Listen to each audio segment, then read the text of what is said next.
For those of you that have just joined us, I'm Tom from the More Radio Breakfast Show. And ladies and gentlemen, we have the CEO of Ridgeview Wine Estate, Tamara Roberts here, everybody. This is my poor attempt at like a Graham Norton setup here. So Taylor Swift. We're going to chat to Tamara. She's got a wonderful story to tell us. We're going to learn a lot. Let me just start, if I may, just a little bit of CV business to get to. Let's start with a little background for Tamara. You studied law and accountancy at King's College London before qualifying as a chartered accountant, building a career in financial services. Then you joined the family business Ridgeview Wine Estate 2004, as general manager, and then a decade later, 2014. Tamara became CEO of Ridgeview Wine Estate, just outside Ditchling. Tell us first of all, was there any kind of background in wine, or was it just a new venture from mum and dad in the 90s? Yeah, no, there's no background in farming or wine. I think those of you who are slightly older than me or my parents' age will remember there was a company in Ridgeview called Michael Gibson Systems, which was a IT provider. That was their original business in the 80s, which they grew, consolidated. That industry consolidated to back end of the 80s. They sold at that point, and then were looking for something to do. As you do. It's up to a hockey club or go. Yeah, exactly. So we go buy a holiday home, and but my parents have always been very entrepreneurial and running businesses, so they looked at I wouldn't call it a hobby, but the wine industry sort of sparked some interest in them. There was one of the wine producers in Chapel Down, who are now quite a big producer in our country, were pressing rates on the Burgess Industrial Estate, and that piqued Dad's interest, and then from there that ended up with the property where we are now being purchased and vines planted there in 95. So where you are, it was foot of the Downs, just outside Ditchling. That plot is ideal, is it, for vines, soil and everything that's needed? Yeah, no, absolutely. I think in terms of wine production and growing, it's all about the climate and the geology. There's the two kind of key things, and certain styles of wine can be grown in good ways in terms of those two things. So what England's doing really, really well now is just looking at our closest commercial wine region to us, which is Champagne, looking at it and going, hang on a minute, we're on the same cheese. So that seam of chalk that goes through Epernay, the Northern Art France, comes up into the South Downs and the North Downs. The geology around that is very, very similar, and climate is pretty crappy, like it is in the Northern part of France as well. So what that means is that you have the perfect conditions for making some of the best quality sparkling, traditional method sparkling wines in the world. Because the only other region that's outside of Champagne that has all of those things ticking on those boxes is the south part of England. Wow, okay, that's fascinating. So all the ingredients were there for it to be a success, which of course it is. How many acres have you got in Ditchling? And I know that, tell me about how you've split up the sites that you have along the south coast. So it's not just the Ditchling site, is it? You're in Kent and Post. Yeah, so when we first started, we planted the two fields in Ditchling, which is about, I'd say, 7 to 8 acres currently. There was a little bit more, but some of it didn't take, so we had to take it out. Then the way in which we've expanded the business and grown the business is really with partnership growers. We've invested very much in the winemaking and winery expertise and facilities, and left the growing to other, I'd say, farmers, landowners who want to diversify their income. So we've worked with them, the first one being a big site in Chichester called Timwood, which is one of our biggest growers now, so it has a really lovely sell their own wines. We make that wine for them. And then we've since then, because of obviously one of your biggest risks is growing and the ability and the weather, you can't control it, we decided to actually then purposefully reach out or work with landowners spread across the southeast. So we weren't having all of the growing in one particular region. We could then have Kent, Essex, Suffolk, and actually that paid dividends over the last few years in terms of the the average yields that we're getting every year is less sort of bumpy, which is really helpful. You're not putting all your eggs in one basket. Exactly. Yeah, absolutely. So let's talk about your journey a little. You studied law and accountancy before joining. You came over in 2004. I mean, that's an interesting switch in your career path. So tell me what made that decision for you. Was it just an urge to get involved with the family business?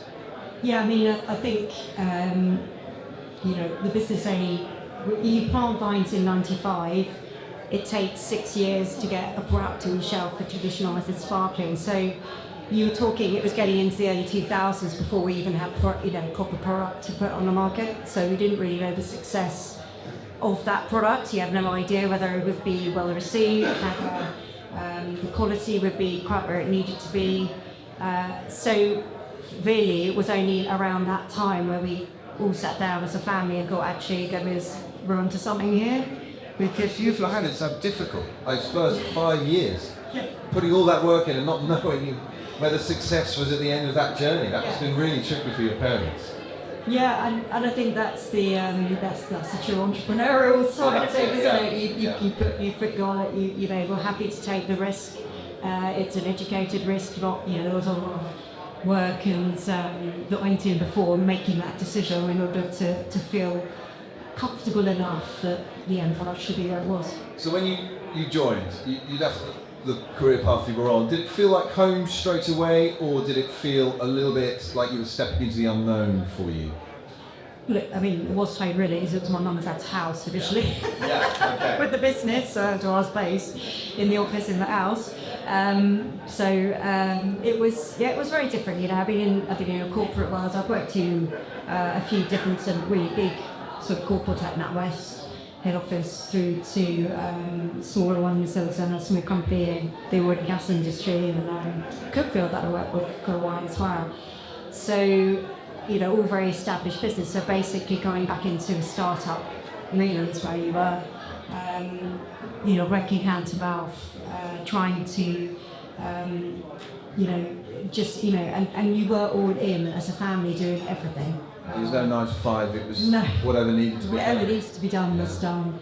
Obviously mum and dad were able to support the rest of the family to an extent. So it was a fun, and I look back on that time as it being quite a fun, exciting, everything was new, we were learning so much, it was just a great time. Could you bring these transferable skills to the business as well? I mean, what did you bring across from the career path you originally had to making wine with your brother and your mum and your dad? What were there things you could bring to the table? Yeah, no, of course, yeah. I mean, absolutely. I mean, for minor sins, I spent a lot of time auditing companies when I was doing my chartered accountancy, sales all systems, processes, understanding, that sort of thing. So the ability to know what's required for businesses as they go through different stages of growth. And obviously we were growing the business, so I could quite quickly put the systems and various other bits and pieces. I law degree as well. I know, the legalities around certain bits, so payroll systems and putting, various health and safety, that sort of stuff was relatively in my bag, as it were. So yeah, no doubt. I mean, I think a skill that you learn doing anything was transferable. Lucky they had you. You sounded the most incredibly useful person to bring across to the business. Let's just skip on to when you became CEO in 2014. Was that due to the passing of your dad? Was that when you stepped up to that role? Yeah. What were your first big priorities, or were you just picking up from where he left off? Yeah, I mean, we had worked together for such a long time, but he had been the figurehead of Ridgeview for that period. It had been sort of Ridgeview, Mike Roberts being sort of quite equal in their status. So I think my first biggest challenge was to steady ship, because you see your figurehead's gone, and there's a lot of, I suppose, in terms of with suppliers, passengers and various other bits. I was probably the quiet partner in the background doing stuff. I wasn't the figurehead or doing those bits for a long time. So it was quite a lot of steadying the ship, getting our stakeholders comfortable with the transition, that it wasn't all about to go south, that there was, even though it may not have appeared from the external, there was a succession, there was a succession, it was fine, we knew what we were doing with me and my brother as well, because obviously my dad had both the business and was involved in winemaking side, so my brother and I both had to really step up and establish it. Yeah, difficult time. Well, let's just, what's fascinating to me is the growth since you've started as CEO in 2014. You've gone from producing 250,000 bottles a year, we're now 10 years on, 11 years on at 500,000 bottles a year. Was that scaling up a natural occurrence, or was it something that you really had to push for to meet these targets where you wanted to get to? Yeah, so the growth has been very organic. So we started at, it was 20,000 bottles when we first started. We took on growth up to 50,000, then it was 100, then around 50 with different growers as they grew or planted more. So it's been quite an organic growth. Throughout that process as well, we have taken on investment in various stages, some from bank lending, other from equity from one of our growers particularly, in order for us to do that first part of expansion in 2007. So we've always had this programme of getting support investment to grow. There's always been a balance between the biggest issue that we have as an industry is it's not particularly well known or understood, it's very new. So banks don't like it. It has a 3-year working capital cycle, so as we were saying, if you plant vine, it's if you from harvest to getting the wine on the shelf, so we've just harvested this year, this wine won't be ready for 3 years, so you have to fund that for 3 years, and you're still funding stock from 3 years ago that's being released now. So there's this constant problem when you're growing, is that investment all needs to come at the beginning and the return comes later, and it's quite hard to sell it here. And I guess keeping the quality of the product at the forefront, because you can both quickly. How do you ensure you managed to do that over the last 10 years? Have you kept on and just making sure that this premium wine is as good as it ever has been? I think it's just good practice, it's just process and being quite clear about what needs to happen at what time. And as you grow and you bring new people into the business, those processes need to be more rigid, more well understood.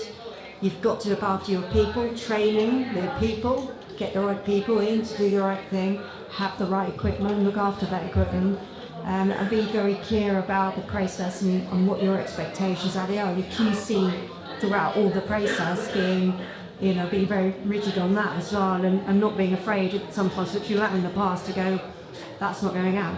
Right. And that's costly and can be expensive. It's an organic product. Things can happen in fermentations that you're not expecting. Something could go wrong. You haven't put a cap on, or there's oxidizing or various things. There are just things that can happen, and you just have to be right. That's just not going to. And often in your industry, really tiny things can make a huge difference. Absolutely. Down the line. Yeah, absolutely. Yeah. Talk to me about how Ridgeview is often compared to champagne. You mentioned it earlier on. I'm fascinated about that dynamic, that sort of relationship, how you see that. Do you see them as competition? Do you see them as something else? Yeah, it's really interesting. I think when my parents started the business, English wine at that time, so we're talking back in the sort of late 80s, early 90s, was very much not seen as a premium product, typically seen as a farmer's market product that you'll find with the other farm while you might get some English wine. So the premise of Ridgeview, the premise that was set up now is to compete with champagne. So it's really important that we are compared to champagne, because that's where we expected to be or want to be. We didn't want to be anywhere else. And that's from the very start. You wanted to be that premium product from my mum and dad's something. Yeah. So that's where it started, and that's where we were aiming to be. So in a way, it's a really good thing. It can be a bit of a problem because everyone's you want to be your own product sets as well. But I think we're 30 years, one of the oldest English vineyards in the country. But we're still very, very young in the world of wine. So to build that reputation and the category, I think we need to be around for at least another 100 years, you know what I mean, in order to really let it live. And the climate change as well, I do see a really rosy future for wines in England. It's just we're at the very beginning of that right now. Ridgeview became the first wine producer in England to achieve B Corp certification back in 2022. Recognition of your commitment to sustainability. So if you just explain what that is in a sentence, for those who don't know what B Corp means and what that actually means for you as a business. Yeah, so B Corp is I would say, quite a important sustainability accreditation.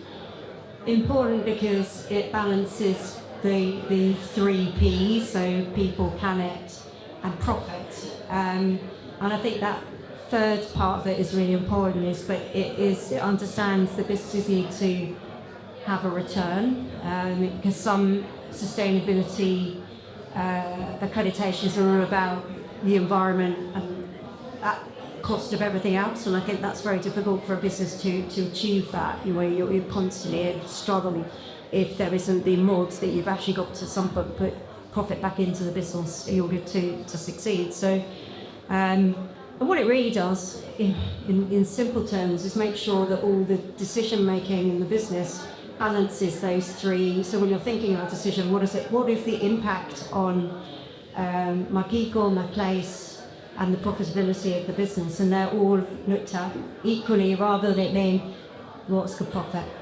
And that does change the mindset around sort of long-term decision making. So you're not looking at what's profit today, you're looking at, okay, over the period of time, how does this impact those three areas?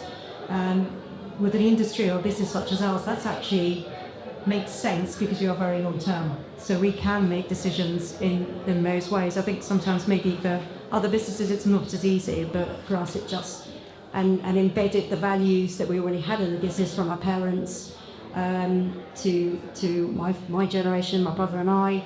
It was just a way in which to embed that into the business, systemise it, so that we kind of set that now from the future as possible. Like a filter for your decision process to go through, yeah. And that's fascinating. Well, congratulations on that accreditation. I think it's a brilliant thing. How is the English wine industry now? Sort of give us an overview. I mean, it's growing rapidly. I know the weather, you mentioned climate change. How is it though in terms of supply chain? The global economics obviously brings risks.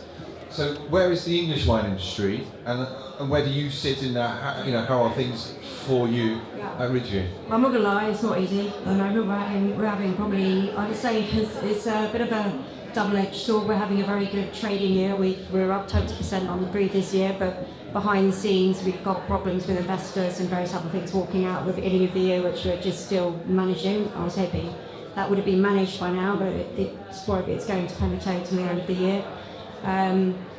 I think that's where the industry's at, if I'm honest. What's happened in the last 5 years, there's been a huge influx of people brands coming onto the market, people jumping on the bandwagon, as you would do, looking at it going, this is great, which then needs to be digested within the market and in an environment where people are perhaps not spending as much, going out as much as they were. So there is, we're coming to that point, but there's that little bit of consolidation required. So it's not easy. Everyone I've spoken to today, it's not easy out there for anybody. I don't think it's a very difficult environment. We work with hospitality, which is again having a really tough time. So if they're having a tough time, we're going to have a tough time as well. So. I think it's just to really dig deep and really. What we're doing is now really focusing our business around what do we do well, where are we making money, and being very, I suppose, brutal in a way about what as much about what we do as what we don't do. Yeah. So there's elements of taking back basics, resetting. Well, with ambition, a lot of business owners here will say, with ambition comes these setbacks, comes these hurdles, and that's, I guess, part of the journey. Absolutely. The experience. Learn a lot from that. Know from the smart. I think you learn more when it goes wrong than when it goes right. So yeah. Running a family business, I'm sure, can be rewarding, can be challenging. The thought of running on my brother and sister scares the living daylights out of me.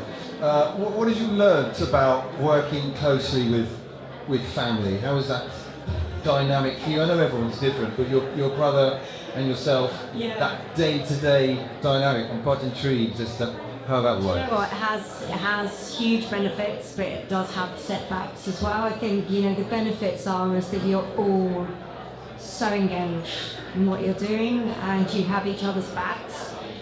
My brother and I don't know, we're probably very, unique or fortunate. We don't compete. I think we're very comfortable with what each of us is doing, the skills and what they bring to the business, and we both value each other's input into that.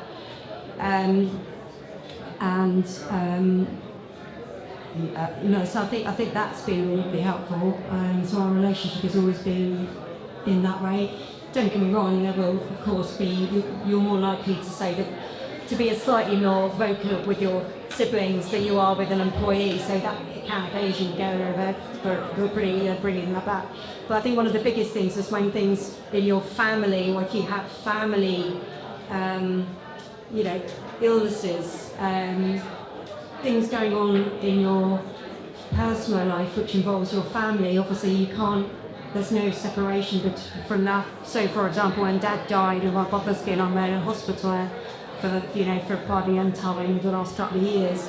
It has a big impact on the business, and when things aren't going so well in the business, it has a big impact on your family. So you have this lack of, I suppose, separation. Sometimes it can be a little bit all-consuming, and you have to be very careful that every mealtime isn't talking about the business. That's it.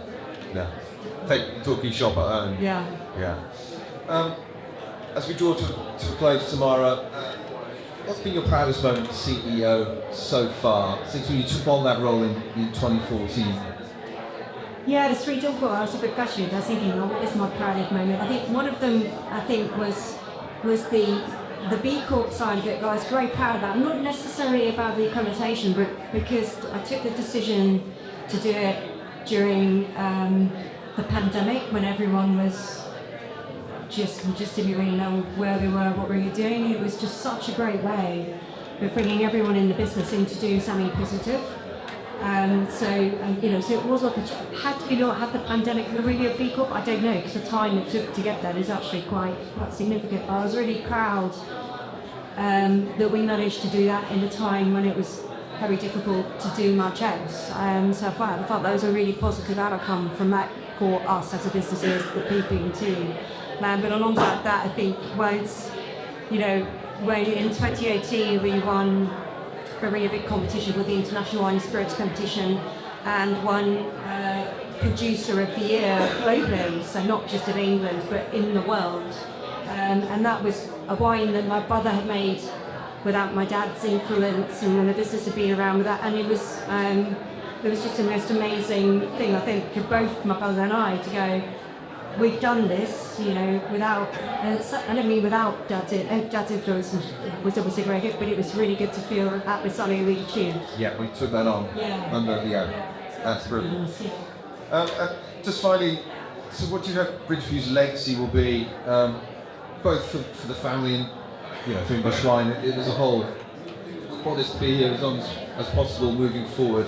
When your time's done here, maybe you've handed it over to the next generation, what would you love people to look back and think about Ridgeview? Yeah, I think there's so many different ways in which to look at that. I think I'd like to always think that Ridgeview would be considered have a warmth attached to it from sort of a nurturing family aspect, being part of the community. I think we've always tried as much as we can to be part of the community within which you're working, and to have that balance of sort of giving back as well as having welcoming people on site.